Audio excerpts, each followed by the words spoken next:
LCB local crime બ્રાન્ચની ટીમે ગુપ્ત માહિતીના આધારે કાર્યવાહી કરીને અંકલેશ્વરના સારંગપુર રોડ નજીક જાહેરમાં પત્તા રમતા 4 ઈસમોને પર્દાફાશ કર્યો હતો. આ ઈસમો સામે જુગારધારાની કલમ હેઠળ કાયદેસરની કાર્યવાહી હાથ ધરવામાં આવી છે.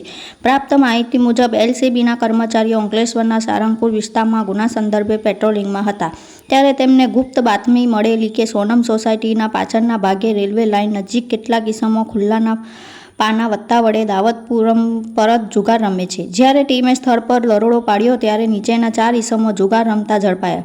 દીપ્તેશ અશોકભાઈ પટેલ ઉંમર 35 રહે 500 ક્વાર્ટર જીઆઈડીસી અંકલેશ્વર, આશિષ સુરેશભાઈ તિવારી ઉંમર 30 રહે મકાન નંબર 75 શુભમ રેસિડેન્સી રાજપીપળા ચોકડી અંકલેશ્વર, મોહિત રામપ્રસાદ માલી ઉંમર 22 રહે ગ્રીન સિટી જોલવા તાલુકો દહેજ, રાજકમલ રમેશભાઈ માલી ઉંમર 24 રહે મકાન નંબર 54 કૃષ્ણકુંજ સોસાયટી બડાગેર જીતાલી તાલુકો અંકલેશ્વર, તેમની પાસેથી દાવ પર લાગેલા રોકડા ₹15,200 અને 3 મોબાઈલ ફોન કુલ અંદાજે ₹30,000ની કિંમતના મળીને ₹45,200ના મુદ્દા માલ જપ્ત કરવામાં આવ્યો છે.